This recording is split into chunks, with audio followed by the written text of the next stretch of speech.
Game Up. They make a thirst-quenching adult beverage with a special blend of electrolytes. Comes in 4 great flavors: fruit punch, lemon lime, orange, and grape. That's right. Only 110 calories. It's low carb. So enjoy yourself some Game Up and enjoy Adesanya, Imavov, The Bullet versus Michael Venom Page all this weekend. Saturday, UFC Fight Night in Saudi Arabia. It should be a fun little card. Any fights on this card you want to talk about as well? Just mention. Yeah, on the prelims, Terrence McKinney is fighting Damir Hadzov.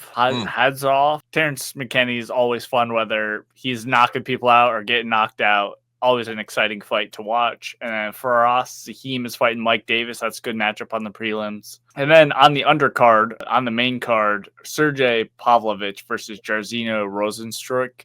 Heavyweights. Yeah, that someone's probably going to sleep in that one for sure. I really like this co-main event too. Yeah, let's talk about this co-main event. Shara Bullet Magomedov versus Michael Venom Page. All right, Michael Venom Page is 23-3, 14 KOs, 3 subs, 6 decisions. He's 1-1 at UFC. Here's a guy whose primary offense is striking. He's a striker. He's actually had a bare knuckle fight before too against Mike Perry, a fight that I think he lost by a split decision. He had a decent fight with Mike Perry, who was basically the poster boy for bare knuckle for a while. He's 2-0 in boxing. This is a guy who loves to strike, which is great because Shara Bullet loves to strike as well. 15-0.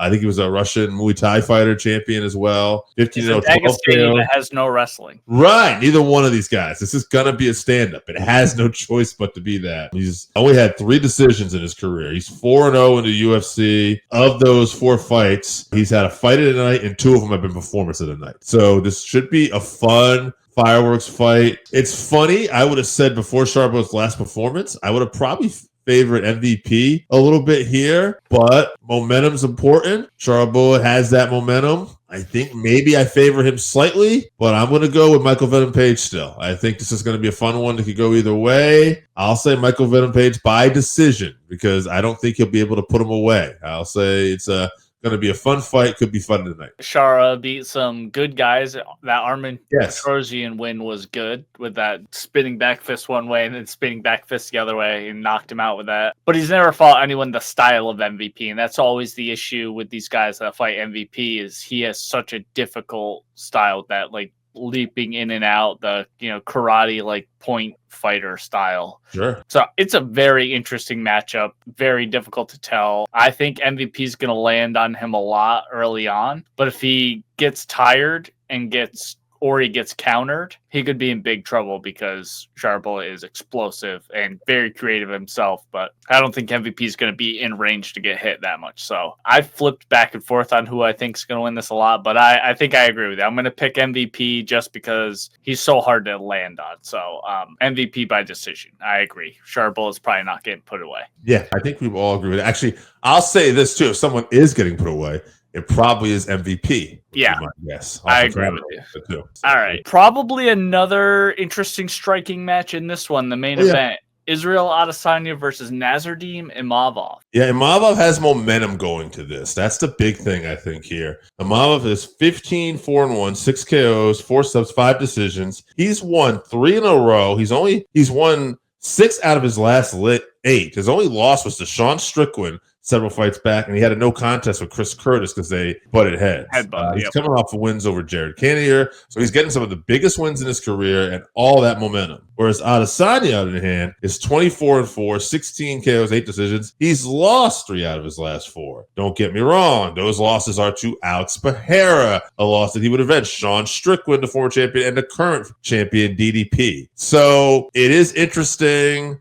I like Stylebender. I feel like giving everything he's done so far in his career, he's probably still the favorite here, I bet. But I don't know. It's probably close. I'm going to go with momentum, though. I feel like these two fighters are on different points of the career. Izzy is the kind of guy who could make me feel really dumb for even suggesting that, though, at the end of this fight. But right now, going into it, that's what it looks like to me. Izzy's a guy that's, he's had a successful kickboxing career, a short stint in boxing. Now he's already had, 28 MMA fights. This is a long career. Mm-hmm. Been on top. And one of the big things, too, when you get on top and you become a big star like it is, a lot of people have seen a lot of footage of you at this point, too. And I think that's why you're seeing some people starting to be able to figure him out I'm going to go Imavov. Again, much like in the last fight, I will say by decision. It could be a very hard fight for him to finish. I think it should be a fun fight, but I think we'll go all 5 rounds. And I also, again, I'll say this too. Flip this. If there is going to be a finish, I'll say it's by the guy that I'm probably picking to lose. It'll be Stylebender. But we'll see. I have a feeling we're not going to be too in disagreement this week. But what do you think? Yeah, so Imavov has quietly become one of the best guys in the division. He's well-rounded, definitely more well-rounded than Izzy. He's very tough. I do think a prime Izzy would style on him, though. But like you were saying, Izzy's probably not in his prime at this point. Imavov does like to fight at the perfect range that Izzy likes to fight at, though, where, Adesanya does all his creative striking from that, between medium and long range. Mm-hmm. So if Imavov wants to disrupt that with clinching and takedowns and stuff, he can. But if not, if he stays at that range, I like Adesanya's chances. But I agree with you. He has a lot of fights, not just in the UFC, not just in MMA, but he has had a long career. Does he still have the drive to get back to another title? Because you have to be all in at this level to, get it done. And I think he still wants it, and I think we're going to see him at that top level. I think he has something to prove with those couple of losses. Maybe he overlooked a couple of guys he shouldn't have. So I think he's probably been locked in for this. So I'm going to pick Adesanya, and actually I think he's going to get a TKO because of the stylistic matchup. I know Izzy doesn't get a lot of knockouts in the UFC, especially this second half of his UFC career, but I think stylistically Imavov will be there to get hit, and I think Izzy gets a round 4 TKO. All right, interesting. I'm kind of leaning towards I hope you're right, just because I don't want to see the Stylebender career come out yet, and I do feel like if he loses, we're going to probably get only one more UFC fight out of him. Right. If he loses, his star is fading for sure. If you haven't tried Game Up, then you are missing out. Imagine your favorite seltzer and your favorite sports drink had a baby, but it's way better than that. Each can is 110 calories, low carb, 4.9 ABV. It's a nice light drink that is not light on flavor. Game Up comes in fruit punch, orange, lemon, lime, and grape. Pick it up at drinkgameup.com or at your nearest liquor store.